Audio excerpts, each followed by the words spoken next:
Assalamualaikum warahmatullahi wabarakatuh. Sobat Madinah, senang banget akhirnya kami bisa menyapa Sobat Madinah di Imajinasi Madinah. Indahnya mengkaji secara Islami. Sebelumnya perkenalkan, ada aku Ami, dan di samping aku udah ada partner diskusi aku, ada Sabila. yang insya Allah dari hasil obrolan kami akan ada ilmu lah atau pengetahuan baru buat Sobat Madinah gitu. Nah, jadi ya beberapa waktu yang lalu aku itu dapat undangan di di grup WhatsApp dari teman aku. Nah, setelah selang berapa jam teman aku udah ngechat ngasih tahu kalau si teman kami yang akan menikah itu ternyata married by accident. Oh, gitu. Iya, MBA ya. Iya.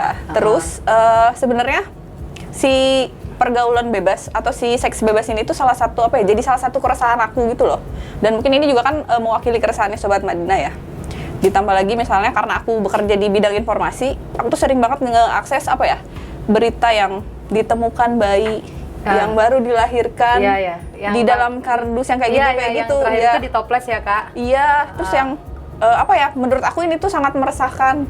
Tuh. Gitu. Terus sebenarnya kalau dikaji nih ya dari segi keilmuannya, apa sih penyebab dari maraknya si fenomena atau kasus-kasus si seks bebas ini? Apakah sejak masuknya paham barat ke Indonesia, terus yang kemudian makna dari si kebebasan itu malah jadi rancu gitu jadi ya, rancu Kak? di masyarakat itu. Oke. Jadi seiring berjalannya kehidupan manusia itu kadang kita dihadapkan oleh dua nilai. Nilai baik ataupun nilai buruk. Seiring berjalannya kehidupan manusia juga, terkadang juga kita dihadapkan oleh keimanan yang naik juga turun. Keimanan itu dapat naik ketika kita melakukan suatu kebaikan atau amal solih, dan keburukan itu justru yang akan membuat iman kita menjadi turun. Entah itu keburukan atau kezoliman yang dilakukan pada diri sendiri maupun kepada orang lain. Lalu sebenarnya, Kak, dalam Al-Quran itu 14 abad yang lalu Allah telah berfirman dalam surah Al-Isra ayat 32, wala taqrabu zina innahu kana fahisyatan wa sa'a sabila. Di sini Allah telah melarang kita untuk wala taqrabu zina, artinya di situ langsung dan janganlah kalian mendekati perbuatan zina. Nah, zina di sini merupakan suatu perbuatan atau hubungan seksual yang tidak berlandaskan atas pernikahan atau suatu perbuatan yang mengarah kepadanya. Selanjutnya, ayat selanjutnya itu juga membahas tentang wala taqrabu zina innahu kana fahisyah. Sesungguhnya zina itu adalah fahisyah. Fahisyah di sini kalau menurut ilmu tafsir terbagi menjadi 3 makna. Yang pertama itu adalah suatu perbuatan yang kotor dan menjijikan, yang mana tidak mendatangkan kebaikan kepada yang melakukannya dan justru malah perbuatan yang melampaui batas. Nah, di situ kita tahu kenapa Allah tuh melarang kita untuk melakukan atau mendekati zina itu. Karena ya tadi kita tahu zina itu adalah suatu perbuatan yang kotor dan menjijikan, suatu perbuatan yang melampaui batas, bahkan tidak sama sekali memberikan manfaat bagi yang melakukannya, seperti itu. Lalu sejak kapan mulai maraknya gitu ya? Mulai maraknya itu semenjak datangnya era globalisasi, seperti itu. Jadi era globalisasi di sini di dalamnya ada pemahaman dan nilai-nilai yang terkandung, yaitu nilai-nilai liberal dan nilai-nilai sekular, kayak gitu. Jadi di mana di era globalisasi ini orang-orang mulai beranggapan agama malah jadi pembatas atas aktivitas mereka. Mereka jadi seakan-akan terkekang dengan agama, padahal kan sesungguhnya agama itu, inti agama itu tidak bermaksud untuk mengekang kehidupan manusia, begitu kan, Kak? Nah, lalu di sini akibat dari masuknya kita kepada era globalisasi, maka kita akan mulai masuk pada kerancuan pemikiran. Pemikiran kita mulai rancu, pemikiran kita mulai bingung dalam memaknai arti kebebasan itu sendiri. Nah, apa sih kebebasan itu gitu? Apakah kebebasan itu adalah kita benar-benar melepaskan seluruh aturan, membiarkan dan meminggirkan semua norma-norma, tidak memperdulikan etika dan moral, bahkan kita melepaskan instrumen-instrumen agama dalam diri kita? Apakah kebebasannya seperti itu? Gitu kan ya, Kak? Jadi Barat gitu kan, Barat itu melihat kebebasan justru yang seperti itu. Mereka merasa agama itu malah menjadi kekangan bagi mereka, sehingga mereka berusaha untuk membebaskan diri mereka dari agama. Pada akhirnya konsekuensinya itu adalah mereka melakukan segala sesuatu, melakukan suatu aktivitas sesuai dengan mau mereka aja. Yang jadi tolak ukur adalah manusia. Sudah bukan lagi tolak ukurnya itu adalah Tuhan ataupun etika yang ada di dalam masyarakat. Seperti itu. Lalu sedangkan dalam Islam, kebebasan itu sendiri bisa kita artikan dengan istilah ikhtiar. Ikhtiar di situ kan berasal dari kata bahasa Arab yang punya akar kata khoir, atau dalam bahasa Indonesia artinya adalah kebaikan. Sehingga ikhtiar itu adalah mengusahakan yang terbaik bagi dirinya ataupun bagi orang lain yang ada di sekitarnya, seperti itu. Jadi sebaik-baik ikhtiar yang dilakukan adalah ikhtiar yang dilakukan oleh orang-orang yang bertakwa. Ketika orang-orang yang bertakwa itu mereka mengusahakan kehidupan akhirat dengan melakukan yang terbaik selama mereka masih hidup di dunia. Jadi kebebasan bagi Islam itu adalah kebebasan mereka untuk melakukan segala sesuatu yang terbaik bagi dirinya. Tapi di sini kita juga perlu tahu makna baik dan buruk itu seperti apa, agar kedepannya kita itu tidak terjebak dalam suatu perbuatan yang mana kita itu justru nggak tahu ini beneran baik atau buruk atau enggak ya, atau hanya terlihat baik tapi sesungguhnya tidak benar-benar mendatangkan kebaikan kepada kita, tapi justru malah sebaliknya, malah mendatangkan keburukan, seperti itu. Jadi kita perlu tahu di sini, mendudukkan kembali apa itu makna baik dan apa itu makna buruk. Jangan sampai kita menjadikan manusia yang mana, kalau misalnya dalam ilmu sosial, manusia itu senantiasa berubah ya Kak, dinamis gitu kan. Ketika kita meletakkan suatu nilai berdasarkan manusia, maka itu akan senantiasa berubah. Hari ini kita bilang baik nih, 1 tahun kemudian, 2 tahun kemudian, apakah perbuatan itu masih kita anggap baik, gitu kan? Belum tentu, bisa jadi berubah, gitu kan Kak. Makanya kita perlu di sini tolak ukur yang memang tetap dan kekal untuk dapat mengartikan makna baik atau buruk itu sendiri, gitu. Berarti kalau secara Islam sebenarnya tolak ukurnya itu adalah ketuhanan itu tadi ya? Iya betul, tolak ukurnya itu justru dalam Islam adalah Al-Quran dan Sunnah. Satu-satunya kitab yang tidak berubah sejak diturunkannya sampai hari ini kita ngobrol ya Kak, itu ya cuman Al-Quran kayak gitu, dan tidak ada dilema dalam penafsirannya gitu. Jadi kalau misalnya kita mau bandingkan dengan kitab-kitab lain gitu ya Kak, kita akan menemukan bahwa kitab Al-Quran itu justru ditafsirkan oleh ulama-ulama yang memang dia sudah teruji kredibilitasnya, seperti itu. Jadi nggak sembarangan yang bisa mentafsirkan Quran, bahkan nggak sembarangan juga yang bisa menyampaikan hadis. Nah begitu tuh, jadi kalau misalnya ilmu dalam Islam jadi murni kayak gitu, sehingga ilmu yang dihasilkan juga ilmunya yang tetap, tidak berdasarkan atas spekulasi pemikiran manusia yang senantiasa berubah, begitu Kak. Terus sebenarnya kalau ditarik lebih jauh nih, kan sebenarnya banyak faktor ya yang menyebabkan si seks bebas itu tuh marak gitu. Ada dari faktor lingkungan yang mana termasuk di dalamnya itu ekonomi, sosial, terus juga menurunnya nilai dan norma. Terus ada juga misalnya kurangnya penerapan nilai agama di kehidupan manusia-manusianya. Nah sebenarnya dari faktor-faktor yang ada itu, faktor yang paling berdampak ke fenomena si seks bebas ini tuh apa sih? Oke. Jadi yang jadi faktor atas terjadinya seks bebas itu bukan hanya 1 atau 2 faktor aja gitu Kak, tapi faktornya itu justru adalah kombinasi dari faktor-faktor tadi kayak gitu. Nggak cuma 1 atau 2. Dan dampak yang dihasilkan dari seks bebas itu tidak hanya berdampak pada salah satu individu saja. Misal, banyak orang yang bilang, kamu jangan seks bebas, kamu tuh perempuan sebagai pihak yang paling merugikan gitu, yang paling dirugikan kayak gitu. Sebenarnya tuh seks bebas nggak cuman perempuan aja kok yang ngerasain gitu. Mau perempuan maupun laki-laki gitu, ya tetap merasakan dampaknya secara tidak langsung ya. Gitu. Juga bagi tua maupun muda tetap merasakan dampak dari seks bebas itu kayak gitu. Seks bebas juga tidak hanya terjadi pada seseorang yang belum menikah saja, tapi justru juga terjadi gitu. Mirisnya ya Kak, gitu kan. Mirisnya terjadi juga pada mereka yang bahkan sudah menikah, gitu kan.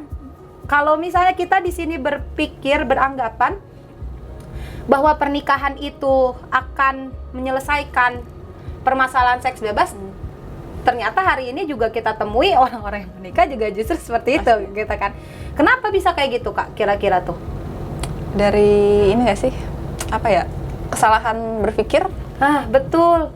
Jadi orang-orang itu berpikir bahwa pernikahan itu sekedar untuk melegalisasi hubungan seksual saja gitu kan. Jadi sebenarnya tujuan dari pernikahan sendiri itu kalau dalam Islam punya tujuan yang lebih besar dan lebih mulia kayak gitu. Tidak hanya sekedar untuk melegalisasi itu tadi saja, tapi ada tujuan yang lebih mulia, yaitu membangun suatu institusi keluarga yang mana dia itu di orang-orang yang ada di dalamnya itu melaksanakan setiap perannya dengan maksimal kayak gitu. Pertama itu. Terus yang kedua, generasi yang dilahirkan daripadanya mampu menjadi seorang generasi yang dia itu munzirul qaum.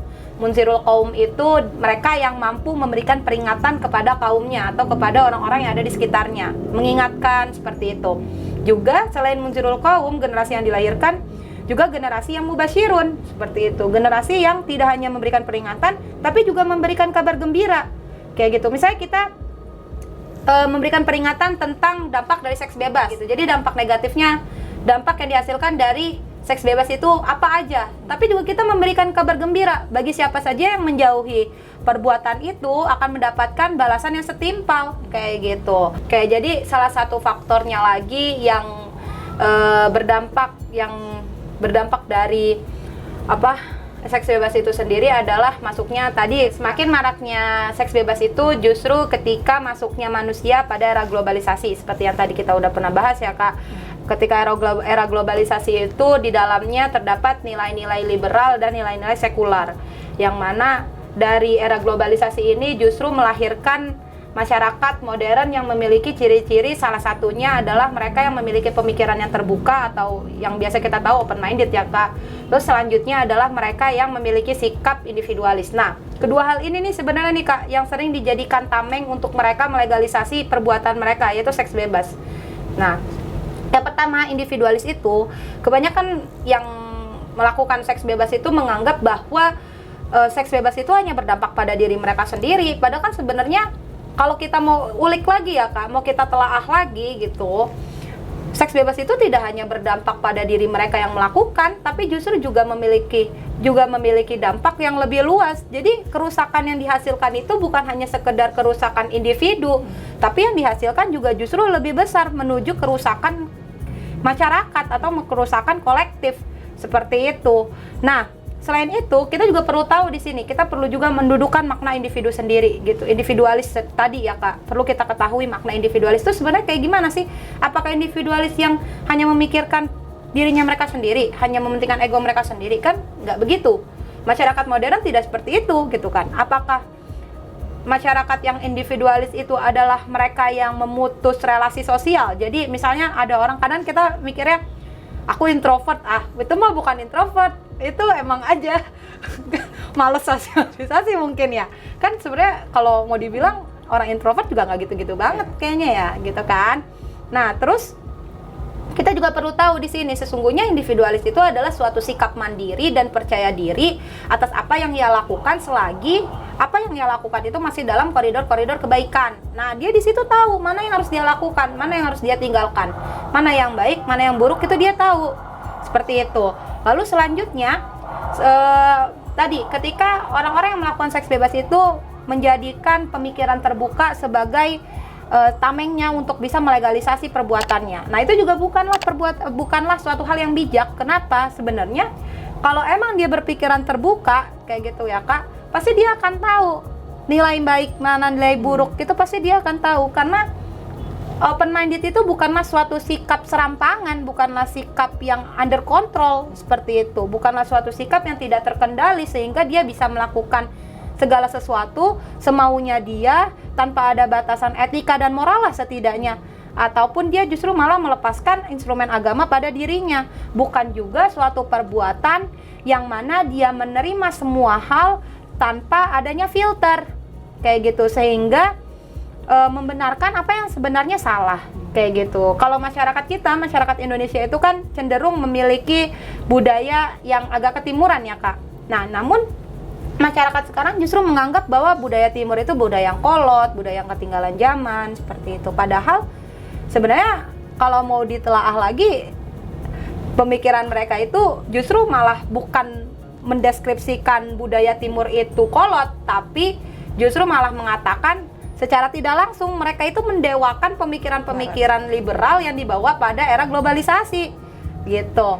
Nah, ketika kita dulu diajarkan, ketika kita kecil ya Kak, ketika kita kecil diajarkan bahwa seks bebas, minum alkohol, habis itu misalnya mengolok-olok agama adalah sesuatu perbuatan yang tidak seharusnya dilakukan gitu kan, bahkan cenderung kepada perbuatan yang berdosa gitu kan. Tapi hari ini justru banyak orang-orang yang mana dengan bangga gitu ya Kak, dengan bangga melakukan itu dan dengan menyebarkan itu juga kadang. Betul, iya, dipublish gitu Kak, di media sosial gitu. Terus pertanyaannya lagi, apakah open minded adalah bentuk sikap yang seperti itu? Gitu kan? Itu agak rancu ya ketika kita berpikir seperti itu, menjadikan sikap individualis dan sikap open minded tadi tersendiri itu tadi sebagai suatu tameng untuk melegalisasi perbuatan mereka. Justru hal ini gitu kan, kalau misalnya kita mau lihat masyarakat modern itu pasti berpikir bagaimana caranya mereka harus maju. Nah, sekarang kita coba pikirkan kembali, apakah menjadikan seks bebas sebagai salah satu ciri budaya masyarakat modern akan membantu kita untuk selangkah lebih maju, atau justru malah membuat kita menjadi lebih bobrok daripada sebelumnya? Nah, sebenarnya kayak gitu.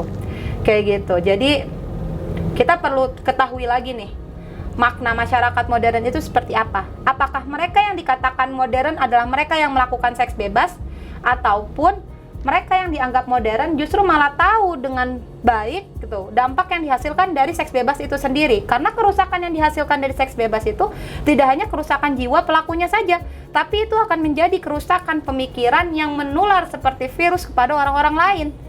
Selain kerusakan pikiran, tadi pemikiran, kerusakan yang terjadi juga kerusakan etika dan moral yang ada di dalam masyarakat. Kayak gitu. Dalam hadisnya Rasulullah itu bersabda bahwa barang siapa yang melakukan keburukan dan dia merasa bangga atas apa yang ia lakukan, maka Allah akan memasukkannya ke dalam neraka dengan penuh ketakutan. Dan barang siapa yang melakukan kebaikan dengan merasa sedih karena merasa kurang gitu ya Kak, maksudnya kebaikan yang dia lakukan, maka Allah akan memasukkannya ke dalam surga dengan penuh kebahagiaan. Nah, Imam An-Nawawi di situ menjelaskan bahwa sesungguhnya setelah kita melakukan perbuatan dosa, bukanlah merasa bangga gitu, bukanlah merasa senang, bukanlah merasa keren, bukanlah merasa bahwa wah, saya itu orang yang open minded loh gitu, aku ngelakuin ini itu. Enggak begitu.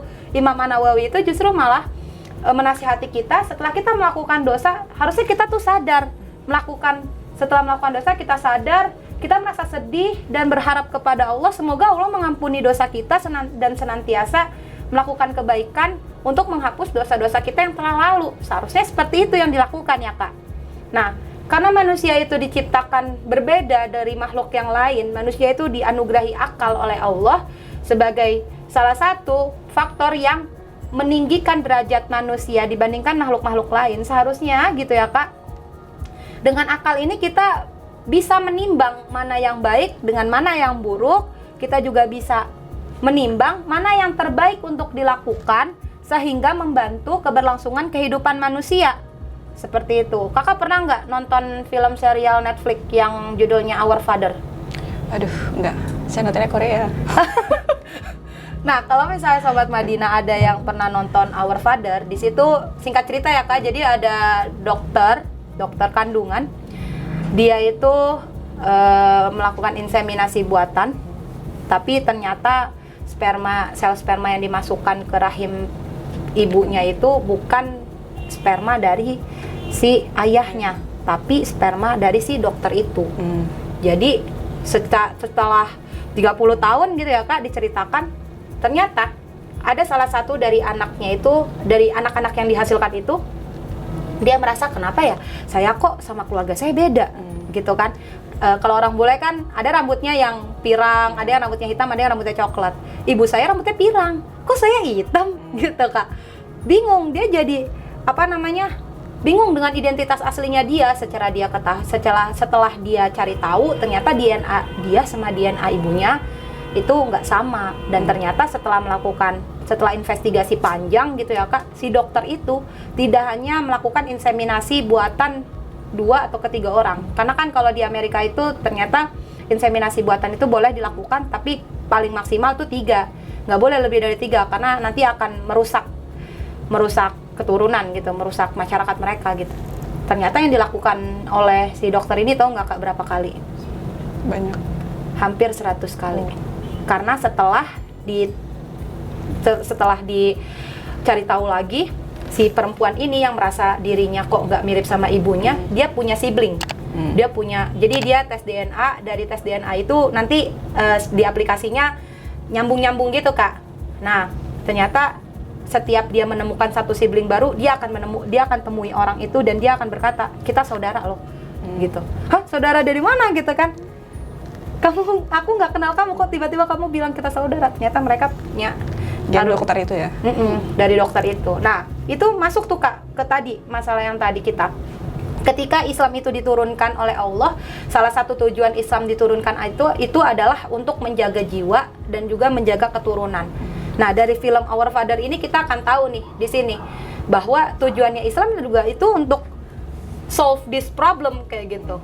Menjaga keturunan agar kemurnian darah itu terjaga dan agar keberlangsungan hidup manusia itu juga terjaga. Coba bayangkan kalau misalnya, dan itu di Florida loh Kak, dan istilahnya kalau misalnya di tempat kita satu kecamatan lah kayak gitu, si dokter itu ada di satu kecamatan dan kebanyakan sibling itu tuh tinggal di kecamatan yang sama begitu loh Kak. Coba bayangin tiba-tiba aku ketemu sama orang, terus habis itu aku getting married sama dia dan tanpa aku sadari ternyata dia tuh sibling aku loh gitu. Itu kan jadi ya mind blowing gitu kan.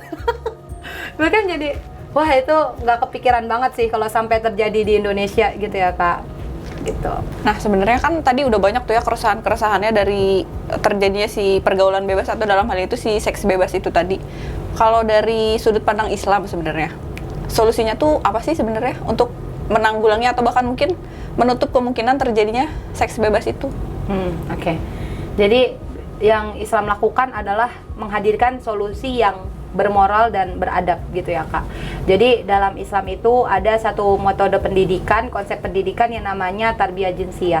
Tarbiyah jinsiyah ini adalah suatu metode pendidikan yang mana membahas tentang pendidikan seks tapi berlandaskan atas Al-Quran dan Sunnah gitu. Jadi balik lagi ya Kak ke tadi, yang jadi patokannya itu bukan spekulasi manusia, tapi balik laginya itu adalah ukurannya berdasarkan Al-Quran dan Sunnah gitu. Tujuannya itu apa? Tujuannya itu adalah yang utama itu adalah mendidik keluarga agar menjadi keluarga yang sakinah, mawaddah dan warohmah, sehingga mampu melahirkan generasi-generasi yang tadi seperti yang sudah kita bahas di awal, mereka itu mampu menjadi seseorang yang tidak hanya baik bagi dirinya tapi juga mampu berdampak baik bagi orang lain yang ada di sekitarnya.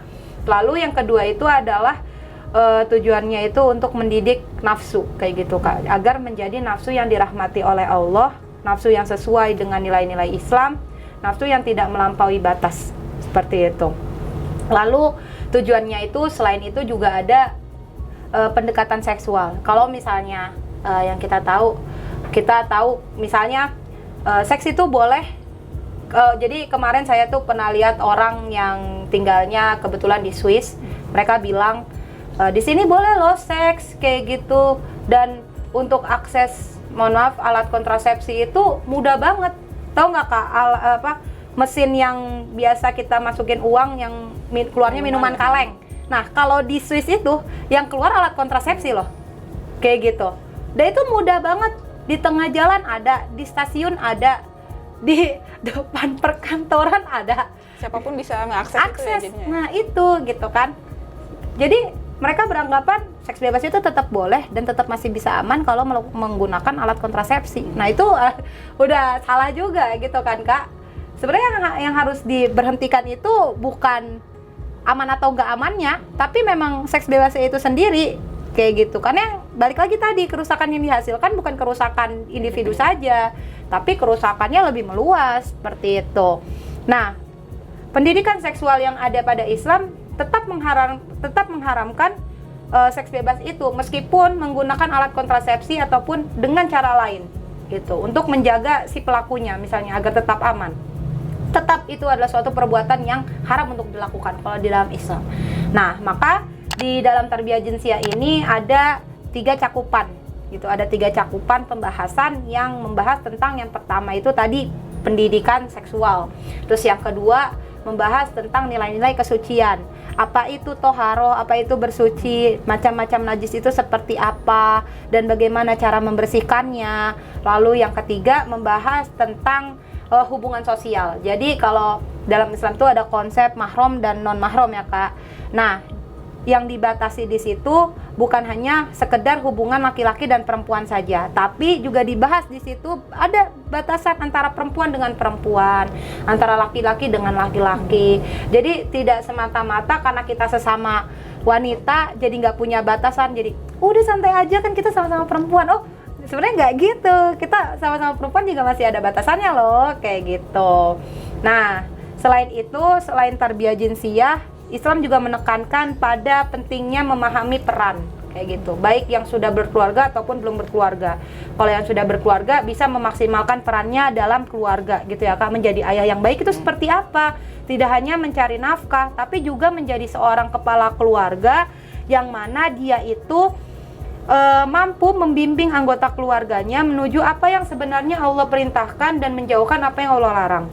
Menjadi seorang ibu yang tidak hanya mengerjakan pekerjaan domestik saja, tapi juga mereka yang mengambil peran besar dalam pengasuhan dan pembinaan anggota keluarganya, kayak gitu. Menjadi bagian dari masyarakat yang tidak hanya mementingkan diri sendiri aja, tapi juga mementingkan orang lain, kayak gitu. Nah, pentingnya di situ kita memahami peran, gitu. Jadi kebanyakan dari orang yang melakukan seks bebas ini, mereka menganggap diri mereka itu punya traumatik tersendiri gitu Kak, dengan misalnya hubungan serius seperti itu. Misalnya kayak aku nggak mau nikah kayak gitu. Kenapa? Karena misalnya aku tuh dulu trauma banget, misalnya keluarga aku mengalami misalnya kekerasan rumah tangga atau mengalami sesuatu yang tidak enak lah intinya gitu ya Kak. Makanya mereka memilih untuk tidak menikah. Tapi apakah dengan tidak menikah itu justru akan membuat hati mereka tentram? Jadi mereka itu yang tidak mau menikah, apakah benar-benar membutuhkan hal itu? Kayak gitu. Jadi kebanyakan orang menjadikan tolak ukur suatu nilai itu pada sesuatu hal yang sebenarnya itu dia tidak tidak tetap. Misalnya gini, aku nggak mau nikah. Kenapa? Iya, lihat aja tuh laki-laki banyak yang begini, banyak yang begitu gitu. Sebenarnya kalau kita pahami lagi, kita bisa memahami peran kita, bagaimana kita sebagai seorang laki-laki, bagaimana kita sebagai seorang perempuan, maka pemikiran-pemikiran misal aku nggak mau nikah itu adalah suatu pemikiran yang nggak masuk akal sebenarnya Kak. Kenapa? Karena mereka hanya menjadikan tolak ukur dari manusia yang tidak paham dengan nilai-nilai itu menjadi ukuran atas apa yang mereka ambil untuk masa depan mereka. Sebenarnya laki-laki, misalnya kewajiban laki-laki itu banyak yang harus dilakukan. Janganlah kamu melihat kepada laki-laki, mohon maaf, misalnya laki-laki atau perempuan gitu ya Kak, yang misalnya tidak paham dengan nilai peran mereka. Mereka nggak tahu peran mereka apa, jadi mereka melakukan apa yang sesuai mau mereka aja, kayak gitu. Jadi kan bikin kita berpikir, masa sih semua laki-laki kayak gitu? Tapi kan nggak semuanya begitu. Ada kok laki-laki yang paham dengan tugas mereka, ada kok perempuan yang paham dengan tugas mereka, tanpa perlu mereka itu menanggalkan nilai-nilai idealisme itu sendiri yang ada pada perintah Allah seperti itu. Tapi kalau punya kekhawatiran akan hal-hal itu wajar nggak sih sebenarnya? Wajar, sebenarnya wajar gitu kan Kak. Mungkin karena ada sisi yang belum siap ataupun ada faktor lain, tapi jangan sampai kita itu denial, justru malah menganggap nikah itu bukan solusi untuk saya gitu. Nggak bisa begitu. Itu kebutuhan manusia Kak. Menikah itu suatu kebutuhan manusia, sama halnya kita butuh makan dan minum. Kayak misalnya disuruh milih, kamu mendingan makan atau minum? Ya nggak bisa disuruh milih. Aku butuh makan, tapi aku juga butuh minum, kayak gitu. Jadi menikah itu adalah suatu kebutuhan, kayak gitu. Terus kalau untuk si tarbiyah jinsiyah ini ada ini nggak sih, kan kalau untuk belajar parenting ya, misalnya kan dia ada stage-nya ya, di 1 sampai 2 tahun anaknya tuh diajarin ini. Nah kalau di tarbiyah itu ada nggak sih? Ada. Jadi kalau misalnya kita sex education ngajarin tentang toilet training gitu ya Kak, gimana cara anak itu buang air kecil dan buang air besar secara mandiri gitu. Nah di Islam juga mengajarkan itu, tapi juga dalam Islam dijelaskan bahwa air seni itu masuk ke dalam jenis najis yang seperti apa. Nah, kotoran manusia itu masuk ke dalam jenis yang seperti apa. Itu dijelaskan dan bagaimana cara membersihkannya. Kayak gitu. Jadi tidak hanya mengajarkan anak untuk buang air kecil atau buang air besar secara mandiri aja, tapi juga diajarkan anak, ini loh nak, gitu. Ini air seni ini, cara membersihkannya seperti ini, gitu. Kalau kotoran manusia seperti ini, kayak gitu. Jadi itu ada tingkatannya, gitu. Jadi tarbiyah jinsiyah itu juga menyesuaikan si anak. Misalnya usia segini sampai segini, misalnya diajarkannya apa, mengajarkan misalnya dari kecil, bahkan dari kalau misalnya kita lihat di tarbiyah jinsiyah, gitu ya Kak, mengajarkan keimanan kepada seorang anak itu jauh dari sebelum si ibu atau si ayah itu melaksanakan pernikahan. Jadi si ibu dan si ayah perlu tahu tentang makna akidah itu apa, makna Islam itu apa, perlu tahu sehingga ketika dalam kandungan, dalam proses melahirkan, nilai-nilai itu sudah terinternalisasi dari sejak dalam kandungan. Kayak gitu. Prosesnya udah mulai panjang gitu Kak. Kalau misalnya kita mau melahirkan anak yang baik, tentu kita sebagai seorang ibu dan seorang ayah perlu juga dong menjadi orang yang baik. Gak bisa kalau misalnya kita pengen anak yang baik, kitanya masih begitu gitu kan Kak. Apalagi kalau misalnya proses yang dijalani itu tadi si anak lahir dari proses yang kurang baik, itu juga pasti akan berpengaruh pada kehidupannya dia secara tidak langsung. Kayak gitu Kak. Nah, mungkin untuk menutup obrolan kita hari ini, ada quotes atau closing statement yang mau disampaikan untuk Sobat Madinah? Oke. Quotes-nya itu teruslah belajar dan teruslah peduli, nyalakanlah lilinmu dan terangilah masyarakat dengan cahaya kebaikan. Amin. Nah, Sobat Madinah, sampai sini dulu obrolan kita hari ini. Insya Allah ada sesuatu hal yang bermanfaat lah ya buat Sobat Madinah. Semoga bermanfaat. Ya, semoga bermanfaat ya. Kalau Sobat Madinah ada kekhawatiran, ada topik atau isu yang mungkin pengen kita bahas, itu boleh lo komen di bawah aja. Akhir kata, aku Ami pamit. Sabila pamit. Sampai jumpa di diskusi kita selanjutnya. Wassalamualaikum warahmatullahi wabarakatuh.